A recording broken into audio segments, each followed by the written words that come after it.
Materi P3K dan Tandu. Pramuka Wajib kelas 11. Pertolongan pertama pada korban atau P3K. Bagi seorang anggota pramuka, PPK atau yang disingkat P3K memang wajib memiliki skill ini karena berguna nanti di saat kita sedang melakukan perjalanan di hutan atau di daerah lainnya pada saat melakukan hiking atau jelajah alam. Keterampilan pertolongan pertama merupakan salah satu kegiatan kepramukaan yang memberikan bekal peserta didik dalam hal pengalaman, yaitu kewajiban diri untuk mengamalkan kode kehormatan pramuka, kepedulian terhadap masyarakat atau orang lain, kepedulian terhadap usaha, meningkatkan citra gerakan pramuka di masyarakat. P3K ini sangatlah penting bagi kita dalam kehidupan sehari-hari, karena ketika kita tahu orang lain yang terluka, kita bisa mengobati sendiri atau membantu orang lain yang terluka. Tujuan P3K. Tujuan P3K dibagi 4, antara lain mencegah kematian, mencegah cacat yang lebih berat, mencegah infeksi, dan mengurangi rasa sakit serta rasa takut. Tindakan P3K yang dilakukan dengan benar akan mengurangi cacat atau penderitaan dan bahkan menyelamatkan korban dari kematian. Tetapi, bila tindakan P3K dilakukan tidak baik, malah bisa memperburuk akibat kecelakaan, bahkan membunuh korban. Prinsip P3K. Beberapa prinsip yang harus ditanamkan pada jiwa petugas P3K apabila menghadapi kecelakaan adalah sebagai berikut ini. Bersikaplah tenang, jangan panik. Anda diharap menjadi penolong bukan pembunuh atau menjadi korban selanjutnya. Gunakan mata dengan jeli, saja mata elang. Kuatkan hatimu atau tega melakukan tindakan yang membuat korban menjerit kesakitan, sementara demi keselamatannya. Lakukan gerakan dengan tangkas dan tepat tanpa menambah kerusakan. Perhatikan keadaan sekitar kecelakaan, cara terjadinya kecelakaan, cuaca, dan sebagainya. Perhatikan keadaan penderita, apakah pingsan, pendarahan, patah tulang, merasa sangat kesakitan. Periksa pernafasan korban. Kalau tidak bernafas, periksa dan bersihkan jalan nafas, lalu berikan pernafasan bantuan.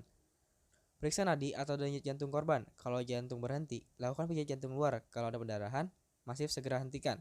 Apakah penderita shock? Kalau shock, cari dan atasi penyebabnya. Setelah A, B, dan C stabil, periksa ulang cedera penyebab atau penyerta. Kalau ada fraktur atau patah tulang, lakukan pembedaan pada tulang yang patah.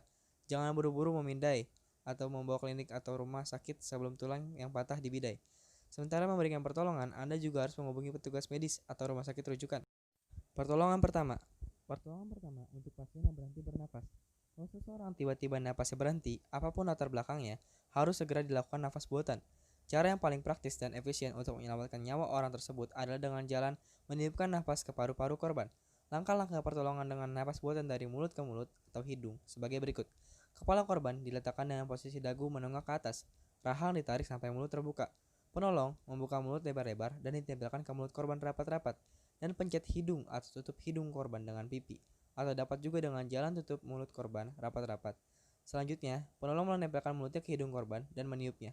Tiup ke mulut atau hidung korban kepada orang dewasa secara teratur dan kuat, tiupkan 12 kali tiupan pada setiap menit. Anak-anak ditiupkan 20 kali tiap menit. Yang kedua, bagi korban sengatan listrik, penolong hendaknya berdiri di atas karpet, karton, papan, atau karpet yang dalam keadaan kering. Gunakan tongkat kering atau papan kering untuk menarik atau mendorong kawat beraliran listrik yang menempel pada tubuh korban. Setelah kontak dengan aliran listrik, tidak lagi, selanjutnya segera dilakukan nafas buatan sampai bantuan medis datang. Selanjutnya, yang ketiga, bagi pasien yang menderita pendarahan parah, luka hendaknya ditutup kain kasa kompres yang steril. Selanjutnya, kain kasa kompres tersebut ditekan kuat-kuat dengan tangan sampai pendarahan berhenti. Untuk menutup luka biasa juga menggunakan bahan yang bersih lainnya, misalnya kasa steril, sapu tangan bersih lainnya, handuk atau sobekan spray yang semuanya sudah dicuci dan disetrika. Kalau tidak tersedia peralatan yang steril, jangan ragu-ragu lagi menggunakan baju kotor atau tangan telanjang untuk menekan bagian yang luka, agar darah tidak terus-menerus mengucur karena kehilangan darah dari tubuh korban lebih berbahaya daripada risiko infeksi.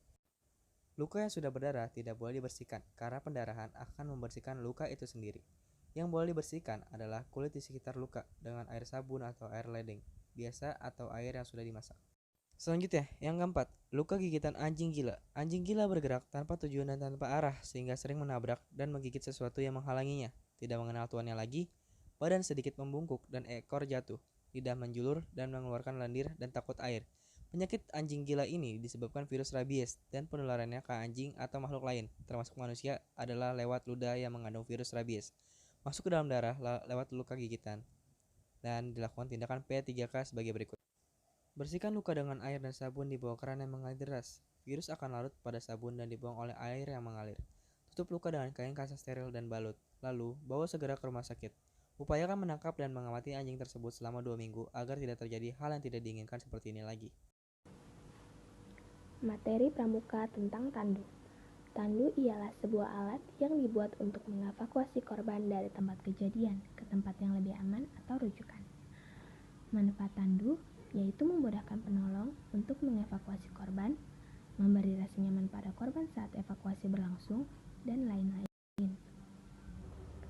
Adapun macam-macam tandu yang sering kita kenal antara lain, yang pertama tandu sepinang, yaitu tandu yang digunakan untuk mengevakuasi korban patah tulang belakang. Tandu ini memiliki bentuk seperti daun pintu yang rata.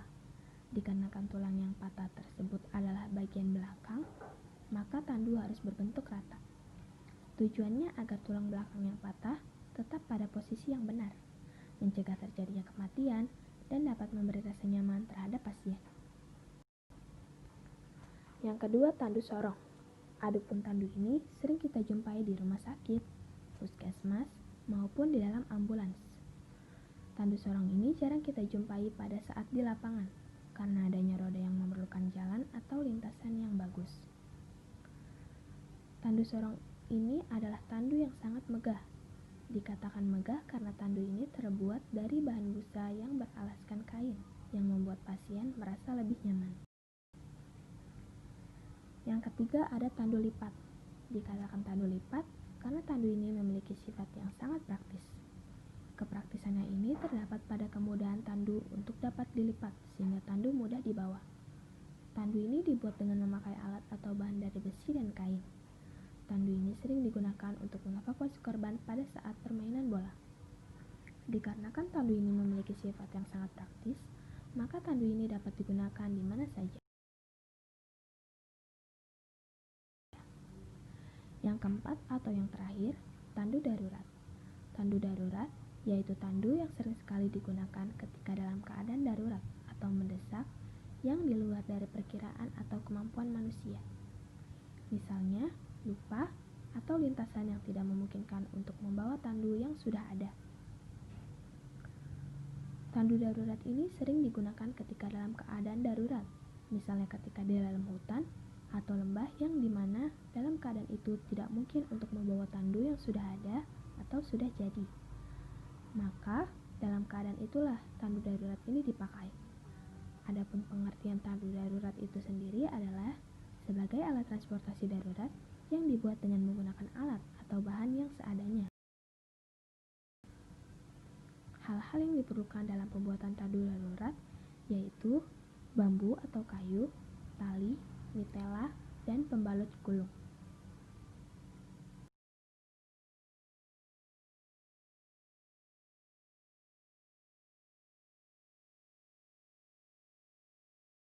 Sekian materi yang bisa disampaikan, kurang lebihnya mohon maaf. Semoga bermanfaat dan terima kasih.